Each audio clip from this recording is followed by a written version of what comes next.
O podcast que você ouve agora é uma produção da Central 3.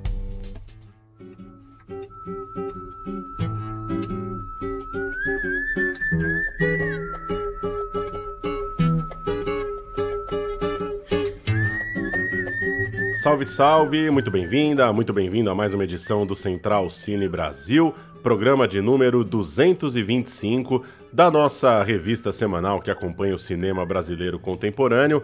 Eu sou Paulo Júnior. Primeiro, peço desculpas pela voz, fui pego aí pela gripe nesse outono carioca. Espero já estar em melhor condição na semana que vem. A gente vai falar hoje de A Filha do Palhaço, ganhador do principal prêmio na Mostra de Cinema de Gostoso, também do prêmio de público na Mostra de Tiradentes, novo filme do Pedro Diógenes. É o 8º longa do Pedro, já teve aqui no Central Cine, é diretor de Pajeú, de Inferninho, de O Último Trago, Com os Punhos Cerrados, No Lugar Errado, Os Monstros e Estrada pra Ítaca. O Pedro se formou na primeira turma da Escola do Audiovisual lá em Fortaleza, em 2008, fez parte do coletivo Alumbramento e atualmente faz parte do grupo Marrevolto Filme.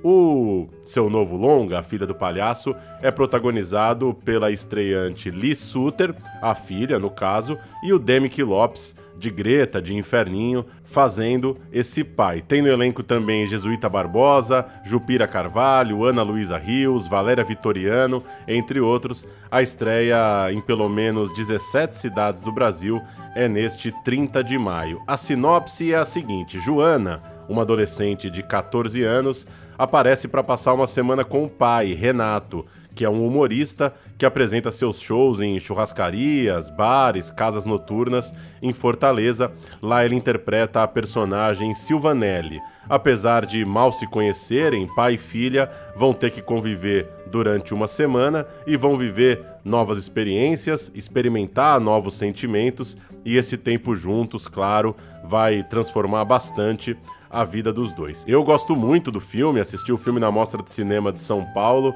uma sessão muito bonita com a presença do Demick, inclusive, e acho que é um filme muito sensível, como vai dar para perceber na conversa de daqui a pouco com o Pedro, uma intenção de dialogar sobre esse assunto, sem querer minimizar, né, o problema de uma paternidade ausente, o problema tão brasileiro de tantos e tantos pais que acabam não acompanhando o crescimento dos filhos, mas tentando também estabelecer um diálogo a partir de agora. E aí, como é que essa filha adolescente e como é que esse pai podem ter uma nova relação, podem transformar a vida deles a partir de agora?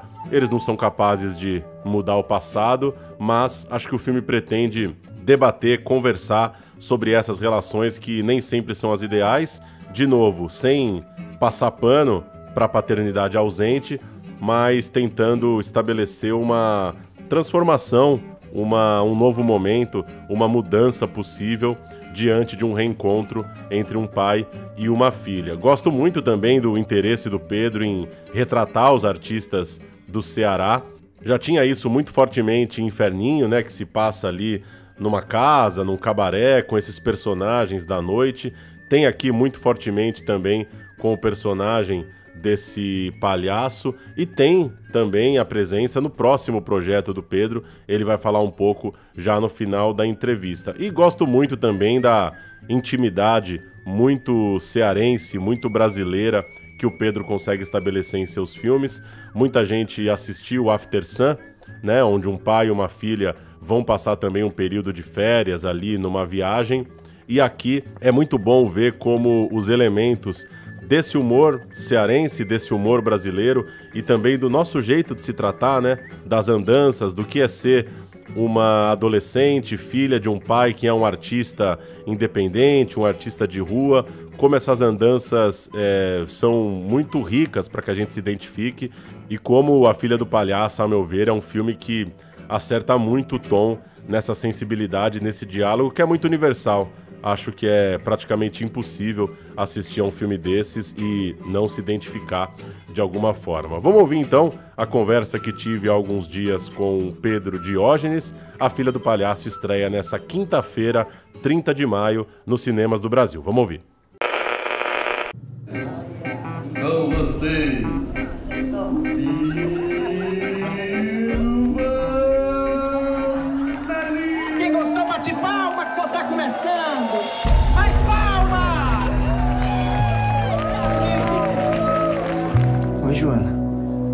E a sua mãe? Ela já foi. Vou preparar alguma coisa pra gente comer. Pra mim não precisa. Eu já comi. Joana, eu queria te dizer que sei que foi muito tempo que a gente passou sem... Eu tenho tanta coisa pra te dizer e... Filha, minha filha. Joana, eu queria te dizer que... Eu tenho que pegar uma coisa aqui perto. Você não quer vir comigo? Pode ser. Tudo bem, Pedro? Como vai? Tudo bem, tudo bem. Feliz de estar aqui de novo conversando sobre cinema. Sempre maravilhoso. Massa. Pedro, eu gosto muito do filme. Fiquei muito feliz quando assisti o filme na Mostra de São Paulo no ano passado e estava esperando a chegada de A Filha do Palhaço aos cinemas. E eu queria começar te ouvindo sobre o desenvolvimento desse personagem do Renato, né? Desse pai que é vivido pelo Demick Lopes e que tem essa relação com a filha, mas primeiro entender um pouco, é um personagem baseado, né, numa figura conhecida da cena local, principalmente. E aí eu queria te ouvir um pouco sobre como desenvolver esse personagem dentro de algumas coisas até já clássicas que a gente tem em relação a uma certa melancolia, uma certa tristeza de um palhaço, e também como que o Ceará entra nessa história, como que o humor cearense entra nessa história, porque é um lugar com uma tradição da comédia, do humor, dessa oralidade muito forte, e eu fiquei pensando coisas que tem nesse filme que só poderiam ser desse lugar mesmo. Mas eu acho que o que você fala aí no final tá no cerne assim, do filme, que é o humor cearense. Eu acho que o filme é muito instigado pela vontade de levar o humor cearense para o cinema, mas não só o humor, mostrar o que tem por trás do humor, assim, o que que acontece com esse humorista quando ele desce do palco, quando ele tira sua fantasia, né? E aí isso foi muito instigado pelo Paulo Diógenes, que é um artista aqui do Ceará, que é um dos percussores no humor cearense, esse humor que se apresenta aqui em pizzarias, churrascarias, casas noturnas, que faz parte de um certo imaginário do Ceará, faz parte de um turismo do Ceará e faz parte da nossa vida. Assim, a gente que viveu aqui em Fortaleza, fomos acostumados a ir muito nesses shows de humor, né? E aí o Paulo é um dos percussores desse humor, um artista importantíssimo que tem a personagem da Raimundinha. E o Paulo é meu primo. E aí, pelo fato de eu ser primo dele, eu acabei sabendo muito dessa coisa, do que acontecia fora dos palcos, assim. Depois que ele descia do palco, eram alguns dramas, algumas complexidades da vida, algumas coisas que eram antagônicas a quem tinha como profissão fazer os outros rirem, né? Em muitos momentos, o humorista é esse que faz os outros rirem, mas que quando desce do palco, às vezes falta motivo para ele mesmo rir, né? Então eu tinha essa vontade de levar isso para o cinema. E aí essa inspiração do Paulo e da Raimundinha por essa proximidade e por ser uma pessoa que eu acabei podendo saber mais desses bastidores. E aí, desde o roteiro, eu sabia que era um personagem muito difícil de se fazer, porque na verdade não era um personagem, né? São dois personagens. É um personagem quando está fora do palco, que é o Renato, e uma outra personagem quando está em cima do palco, que é a Silvanelli. Que a Silvanelli é bem inspirada na Raimundinha, né? Que é o personagem do Paulo Diógenes. E aí eu chamei o Demick, porque já no roteiro eu já escrevi pensando no Demick, que é um ator que eu admiro muito, que eu tenho muita confiança no talento dele, já trabalhou em outros filmes que eu dirigi, mas além disso eu sabia que era o cara que ia conseguir tratar essas questões do humor, mas também do que traz por trás disso com muita dignidade e seriedade. E para além disso, assim, o filme também tem outro tema que é a paternidade. É, e aí eu queria também alguém que tivesse vivido essa paternidade para poder estar trocando comigo, poder estar vivendo comigo essa experiência de criar esse personagem. E aí o Demick trazia tudo isso, além de uma generosidade gigante, que era uma coisa que eu também acho que a gente precisava no filme, por conta de estar trabalhando também com uma atriz adolescente que estava vivendo aquela experiência pela primeira vez. Então eu precisava de um ator que fosse experiente, mas que também tivesse a generosidade de poder trabalhar com alguém que era completamente inexperiente. E aí o Demi que reunia tudo isso, então já fui meio que escrevendo o roteiro pensando nele, e foi um parceiro muito grande, assim, criativo no filme. Então, assim, o Renato foi uma construção muito junta com ele e com a Sâmia de Lavor e a Elisa Porto, que fizeram a preparação de elenco. E você acha que por conta dessa personagem, né, esse palhaço, esse pai, uma história tão cotidiana, tão próxima da gente, é natural que teu filme pareça, em relação aos outros, um filme que... Não sei se eu diria que é um filme mais popular, mas um filme que talvez tenha um alcance de público, a princípio, diferente dos demais filmes do seu trabalho, no sentido de ser essa história tão próxima da gente, né? É impossível não se identificar, seja pensando nos nossos pais, seja para quem tem filhos, pensando nos nossos filhos, ou pensando numa convivência geral de família. Todo mundo tem algum ruído com algum familiar que talvez gostaria de resolver, problematizar, e a vida talvez não deu conta de fazer isso. Enfim, te ouvi um pouco sobre isso. Como que essa história talvez, a meu ver, assim, levou também teu cinema para uma história tão universal, assim, tão próxima da gente? Massa. Como tu falou, né? Esse é meu 8º longa, e eu acho que cada filme desse foi uma experiência diferente que levou a filmes bem diferentes, né? E nesse caso, com certeza, é um filme mais narrativo, mais focado num drama, mais próximo dos personagens, né? E eu acho que isso é fruto do processo desse filme, porque foi um filme que o roteiro levou mais tempo a ser escrito, foi um roteiro escrito por mim, junto com Amanda Pontes e Micheline Helena, que são duas parceiras daqui, e a gente se dedicou muito a escrita desse roteiro. Pudemos ter a oportunidade de ter tido algumas consultorias de pessoas que a gente admira e pessoas que eram próximas, que puderam ir lendo esse roteiro. Então eu acho que foi um processo diferente dos meus outros filmes e mais focado nessa coisa de criação de uma dramaturgia, de criação de personagem. E aí isso levou a ser um filme mais narrativo, né? E ele circulando nos festivais, né? Que foi a porta de entrada dele, assim, deu para perceber que ele se comunicava de uma forma muito direta e muito forte com o espectador. Todas as sessões do filme que eu pude estar presente ou que eu tive notícia foram sessões muito emocionantes, muito fortes. O filme chegou a ganhar 2 prêmios de júri popular em 2 festivais importantíssimos, que é a Mostra de Tiradentes e a Mostra de Gostoso. E é isso, para mim, dentro da minha trajetória, isso mostra o tanto que esse filme é diferente, assim, poder ganhar esses prêmios de público, e que, assim, eram sessões com mais de 1.000 pessoas vendo o filme, né, em festivais grandes. Então eu acho que fora isso também, a relação que eu tive com os espectadores nas sessões que eu pude estar presente, as trocas que eu tive, eu acho que tudo isso faz acreditar que é um filme, sim, que tem uma relação com o espectador diferente, e que um espectador que esteja com o olhar e o coração aberto, com certeza vai poder se envolver no filme, vai poder se emocionar e ter emoções diferentes, vai poder rir, vai poder chorar.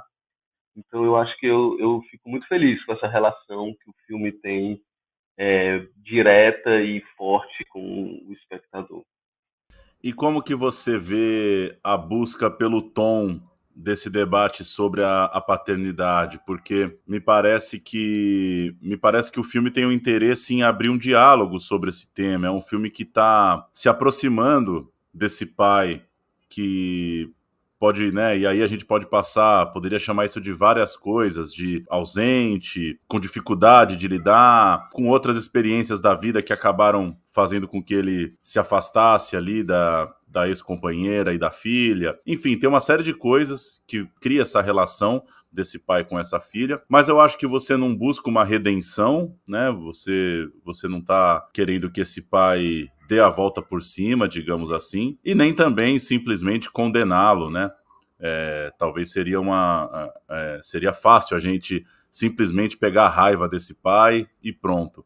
Eu queria te ouvir um pouco sobre esse tom, achar que você acha que te pautou na hora de construir essa relação, já que tem tantas formas, né, da gente ver isso.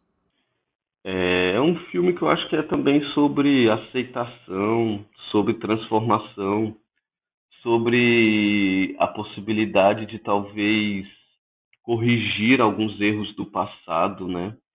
Então, assim, o filme é um recorte de uma semana na vida desse pai convivendo com essa filha que ele abandonou, acho que a gente pode dizer assim. Mas durante essa semana, esses dois estão muito abertos a se conhecerem, a se contaminarem, cada um do jeito deles. Acho que durante essa semana eles estão abertos a aprenderem um com o outro, né? Então eu acho que é isso, é a possibilidade desse pai poder aprender um pouco a ser pai e talvez nisso ver o tanto que ele errou, o tanto que ele perdeu tempo longe dessa filha, né? Mas o que a gente está acompanhando é a relação desse pai com essa filha. Então, é muito mais esse processo de reconhecimento, de conhecimento, de troca deles, embora o filme também não, vamos dizer assim, não queira passar pano para essa questão do abandono dos pais, né? Que é uma coisa muito, muito forte aqui no Brasil, né? Na nossa realidade. Então, de certa forma, o filme, através de algumas personagens, consegue também dizer algumas verdades para esse pai também que ele precisa ouvir, né? Então, é esse processo, assim, eu acho que a gente, de certa forma, não... E aí é uma coisa muito que o Demi que trouxe, de não julgar os personagens, de não estar julgando esse Renato, mas a gente sabe que o que ele fez com a filha dele não é certo. Sim. E aí tem uma coisa que é fundamental para o filme, que é a chegada do Marlon, o personagem do Jesuíta Barbosa. Vou aproveitar um pouco o gancho do Marlon para falar um pouco sobre a personagem da filha, né, vivida pela Liz. Como que foi no desenvolvimento do roteiro entender esse personagem que bagunça um pouco tudo ali, que chega um pouco para tensionar algumas coisas, aproximar outras, escancarar outras, ser ali um mediador meio torto dessa relação, meio inesperado, né? Porque não é algo planejado, mas que acho que a entrada dele possibilita, né, que a gente possa também enxergar essa filha e esse pai de outra forma. Total.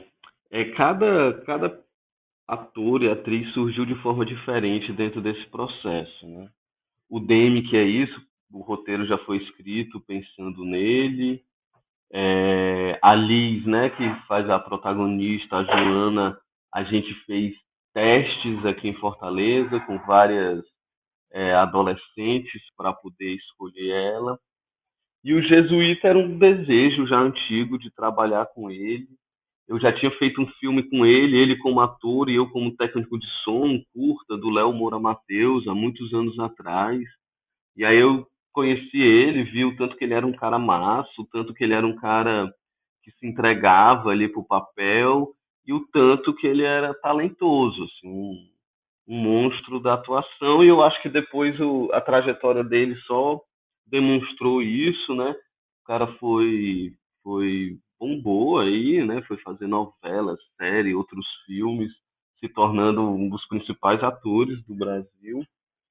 E aí, quando ele viu o Inferninho, né? Que é um filme anterior meu, que eu dirigi junto com o Guto Parente. Quando ele viu o filme, ele meio que mandou um recado, falou pra galera do grupo Bagaceira de Teatro, que era uma galera próxima dele, que, né, fez o Inferninho com a gente. Ele falou assim: pô, galera, me apaixonei muito pelo filme, me chamem para um próximo. E aí eu me apeguei a isso, e quando estávamos com esse personagem, né, que eu acho que você descreveu muito bem, é esse elemento ali externo à relação do pai e da filha, mas que chega para dar uma bagunçada, para talvez acelerar alguma coisa ali das relações dele, chega meio que sem querer, mas modifica completamente ali, contamina completamente a relação do pai com a filha, né? E além disso, outras coisas, acho que ele desperta e provoca, né, outros sentimentos e sensações no Renato, novas possibilidades de uma relação.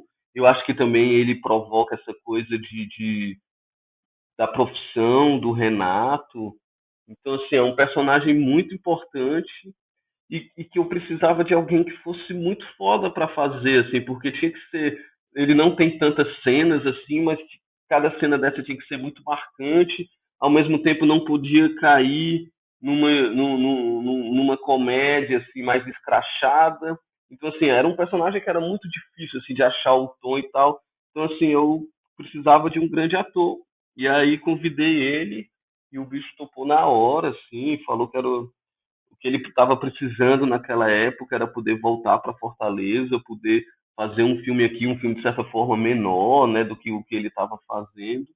E foi muito massa e eu acho que ele entregou tudo assim pro Marlon e pro processo, uma pessoa muito carinhosa e generosa e muito talentosa. E parecido com esse personagem foi também o da Ana Luísa Rios, que faz a personagem da mãe, né? Da Cristina. Porque também é um personagem que tem pouco tempo de tela, são 2 ou 3 cenas, mas que eram 2 ou 3 cenas importantíssimas para o filme, assim, de certa forma, cenas que, de certa forma, revolucionam ali o filme e que também eu achava que era muito difícil, que eu precisava de uma grande atriz para fazer esse papel, e aí ela é essa grande atriz que a gente precisava, né? E aí tem outros personagens, assim como a Jupira que faz ali a companheira do Marlon ali de teatro, que eu vi ela num podcast na época da pandemia, e quando eu vi ela falando, eu, putz, pessoa massa, quero muito trabalhar com ela. Também tiveram muitas participações no filme especiais de pessoas que trabalham com humor aqui, desde palhaço do Papilon, que é um cara que trabalha aqui nas portas das lojas do centro de Fortaleza, anunciando promoções, até a Valéria Vitoriano, que é uma artista importantíssima daqui, que tem uma personagem que é a Rocicleia, que é a rainha do humor aqui, o Davi Santos, que é um palhaço, que também faz uma participação ali no bar, tem a Patrícia Nassi, que é uma stand-up daqui. Então, assim, foi um filme que tentou trazer para o filme várias representações e homenagens desse humor que é feito aqui. Muito legal, é muito legal saber que o Jesuíta gostou de Inferninho e que é uma aproximação, portanto, feita pelo gosto do filme mesmo, né? Pela sensibilidade do filme. Muito bom saber disso. E aí, então, fechando o tripé principal, falar um pouquinho da Liz, que vem viver a Joana, e aí eu te pergunto como dar conta numa produção, como você disse, que não é gigantesca, numa busca por uma atriz jovem, iniciante, não sei a que nível de iniciante, não sei se ela já tinha alguma outra experiência, de repente no teatro, na escola, que fosse, mas de segurar essa bronca, porque então, se a gente está dizendo que tem uma complexidade ali do pai, né? O filme quer mostrar essa possibilidade de transformação, ao mesmo tempo que sabe, não quer passar pano para os erros que o pai cometeu ao longo da vida, como trazer para essa criança toda essa complexidade dessas relações de uma adolescente que está sonhando, está descobrindo a vida, está entusiasmada, está tendo a chance, por exemplo, de repente, tomar uma cachaça com o pai, com os adultos, e ao mesmo tempo muito cismada, né? Muito ligada que o pai dela deu as mancadas dele, não foi um pai tão legal como poderia ser. Enfim, toda essa carga para uma atriz tão jovem e para o seu trabalho ali de conseguir transformá-la nessa força toda da Joana. Para conseguir fazer esse trabalho, eu tive a parceria dessas 2 grandes artistas daqui, que é a Sâmia de Lavô e a Elisa Porto, que fizeram tanto o casting quanto a preparação de elenco junto comigo. E é isso, a Liz, ela fazia teatro no colégio dela, mas nunca tinha feito cinema, assim, não tinha pouquíssima noção do que era fazer cinema. E a gente, né, eu, Sam, Elisa, a gente que já teve muito em set, já fizemos alguns longas, a gente sabe do tanto que pode ser complexo, né, pegar uma pessoa que nunca viveu isso e de repente viver, são muitas complexidades, desde o seu cotidiano que vira um caos, né, coisas que você fazia antes, você não pode mais fazer, ter que trabalhar 12 horas por dia, e antes disso ter que ensaiar. Então, assim, tem muitas complexidades, tem as próprias emoções de viver e o tanto que isso pode mexer com a pessoa, tanto que isso pode ser gatilho para coisas não desejáveis. E também tem uma coisa do set, né? Quando você é ator no set, de certa forma você passa alguns dias ali sendo bastante paparicado, com pessoas cuidando do seu cabelo, da sua roupa, da sua alimentação, vão lhe buscar em casa, lhe deixar em casa, pessoas que você acaba convivendo ali muito mais do que sua família, né? Vira uma grande família, né? O set. E aí quando acaba aquele vazio de não ter mais aquelas pessoas, você quando acaba o set, você não sabe nem agora, vou ter que voltar a pensar o que, que eu vou comer, vou ter... Então, assim, a gente sabia que tinha muitas complexidades e tudo que a gente queria era que não fosse um processo sofrido e que a gente não traumatizasse essa pessoa, assim, que ela pudesse sair desse processo apaixonada por cinema e querendo fazer mais cinema e com orgulho do trabalho, né? Então, assim, acho que todo o processo foi muito baseado nisso, desde a escolha da equipe. Assim. A equipe eu fui escolhendo pensando assim, porra, pessoas que eu tenho certeza que vão ser muito generosas com essa pessoa, que vão poder ter paciência, que vão entender a situação. Tentei ter a equipe com o máximo de mulheres possível também para poder dar esse conforto para ela. Então, e aí o trabalho de ensaio, assim, de preparação foi muito delicado. A gente nem entregou o roteiro para ela, que era para ela não poder ficar com essa coisa de ter que decorar.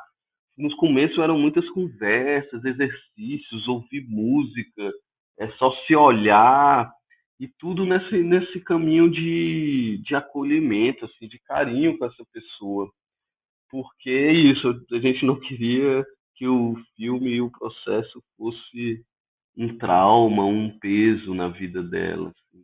Embora a gente soubesse das dificuldades que e aí foi um processo muito de descobrimento assim dela, e a gente também conhecendo mais a Liz, e aí ao mesmo tempo fomos vendo algumas proximidades que a gente não sabia da história da Joana com a história dela, ela também é filha de pais separados. Na época, o pai estava morando em outra cidade, então tinha algumas coisas que iam ligando também.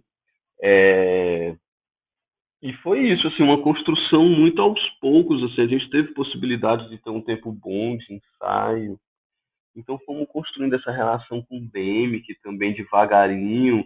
E também pegando os momentos de constrangimento, né? Porque queira ou não queira, era ali a primeira vez que ela estava vivendo isso, uma atriz que até então não era uma atriz profissional, né? Mas também usando esses constrangimentos, esses sentimentos, essas vergonhas para construir a Joana, que precisaria também desses momentos. Né? Então foi muito bonito e ver a Liz desabrochando, virando uma atriz. Depois disso ela já fez outro longa, já fez uma série de TV, então foi um processo muito maravilhoso, assim, de conhecer a Liz, de ir conhecendo junto com ela e construindo a Joana, e de ver ela se descobrindo. Ela tem uma coisa que foi muito marcante para a gente, quando ela disse que não cantava. Assim. Ela disse assim, ó, não canto, não gosto da minha voz, não canto nem no chuveiro, nunca cantei em público. E a personagem exigia que ela cantasse. Né? Então foi todo um processo devagar, de pensando como fazer ela cantar, porque quando ela tinha que cantar é uma das cenas que tem mais figurantes do filme, a equipe, então assim, era cantar em público, né? E quando ela ultrapassando todas as dificuldades, conseguiu, ultrapassando o nervosismo, subir lá no palco e cantar em público. Foi muito emocionante e acho que a demonstração do trabalho maravilhoso que foi feito pela Sam e pela Elisa nesse processo de preparação. Legal demais. E Pedro, no fim das contas, diante de todo esse tema, esse assunto, queria saber que nível de preocupação, de responsabilidade você tinha e tem com o tema no momento em que o filme está sendo lançado, se esse filme te deixou mais apreensivo, por exemplo, já que trata-se de um tema social tão sério, tão grave no Brasil.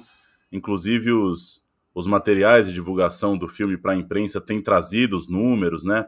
Um crescimento do registro de pais ausentes de 2022 para 2023. Enfim, ainda que acredito que a arte, que o cinema, né, eles sejam lugares interessantes, seguros, importantes para a gente tratar desses temas, é claro que sempre existe um risco, né, de uma pessoa ver por outro caminho, de uma pessoa, um pai ou uma filha, enfim, não se identificar com a história, coisa do tipo. Pergunto se tratar de um tema tão delicado mudou um pouco também seu jeito de cuidar do filme, digamos assim. Olha, como eu falei, assim, eu acho que cada filme, né, é sua experiência, e de certa forma acho que os filmes que eu fiz todos tinham algum tipo de maneiras diferentes, mas eu acho que todos tocam em temas delicados, em temas importantes, e alguns, né, como talvez o Inferninho, levam isso até para a estética do filme, né? Mas eu acho que todos os meus filmes estão tentando causar alguma reflexão através da narrativa, dos personagens. E esse, assim, eu acho que eu sempre tive assim, muita segurança de que a gente tentou tratar disso com a maior seriedade e delicadeza assim, possível. E eu acho que as exibições que o filme já teve, os debates, as conversas, acho que demonstram isso, assim, que é isso, é um tema muito importante. Todo mundo tem uma história para contar, ou viveu algo parecido, ou conhece alguém que viveu algo parecido, e cada um vai acabar encarando esse tema e causando suas reflexões muito a partir da sua própria vivência, né? Algum, alguns mais doloridos, outros menos, alguns mais talvez raivosos, mas eu acho que vem muito da experiência de cada um com sua relação com o pai, né? Sua relação com os filhos, ou de histórias que conheçam, de histórias próximas. E eu acho que isso é uma das coisas que aproxima o filme do espectador, né?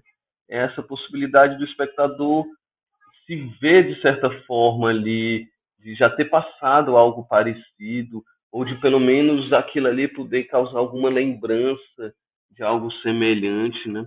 Então eu acho que essas coisas estão juntas, assim, poder ter um tema importante e isso está causando alguma reflexão no espectador, mas do jeito que a gente faz o filme, né, que não é um filme que está julgando os personagens, vai caber muito ao espectador, a sua experiência, a sua vivência, encarar o personagem e os dilemas. Né?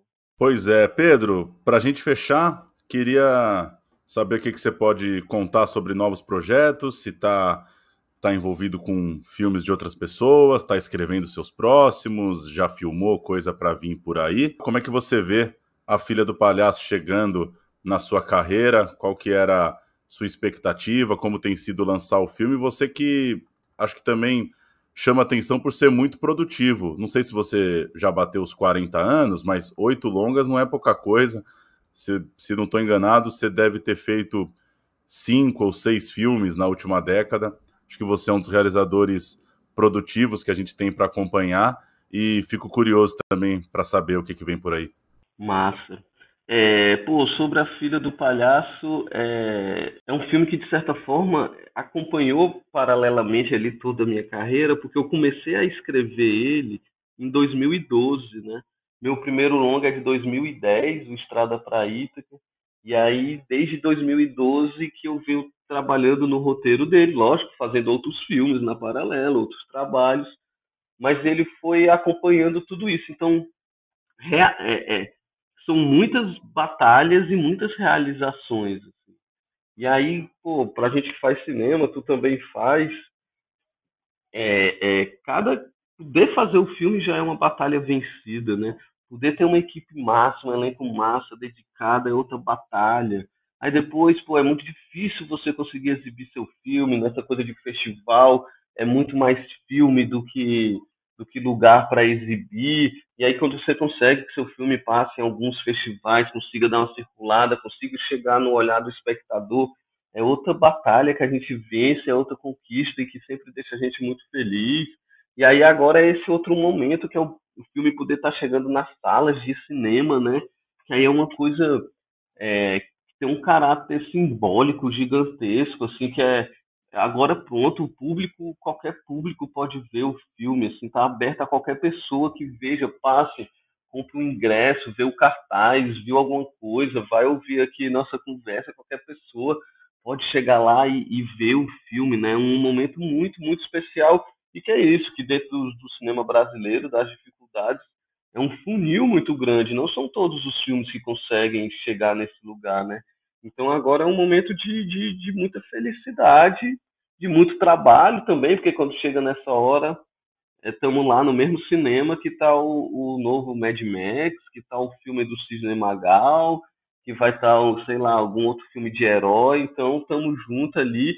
Lógico que o investimento muito, infinitamente menor do que desses filmes, investimento na distribuição, mas em compensação com uma distribuidora muito massa, que faz um trabalho maravilhoso, que é a Embaúba Filmes, junto com a Cine, a assessoria de imprensa. Então, assim, eles pegam o filme e trabalham com muito carinho, então isso ajuda muito.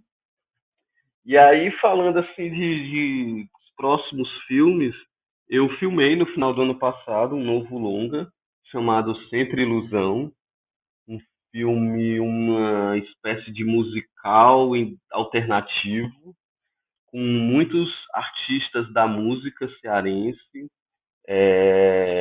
protagonizado pelo Fernando Catatal, que é um cara muito importante aqui para a música brasileira e para a música cearense.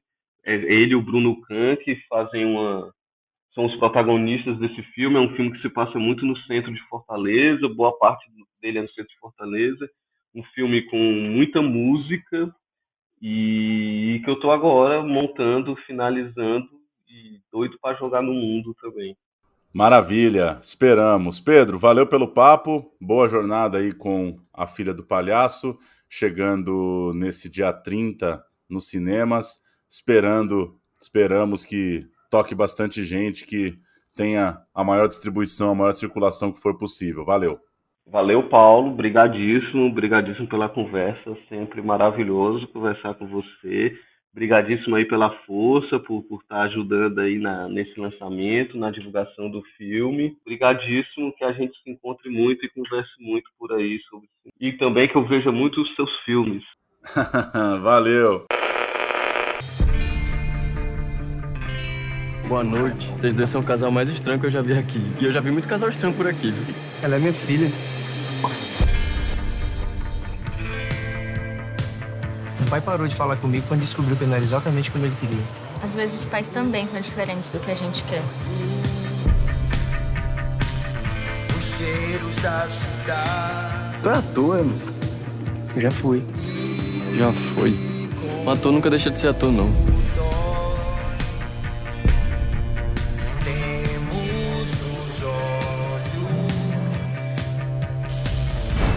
A Joana tá aqui? Você foi muito irresponsável, Joana. De responsabilidade você entende bem, né? As coisas não acontecem só do jeito que a gente quer, não. Você é tão careta quanto os outros pais. Ah, você notou? Eu tô me esforçando, viu?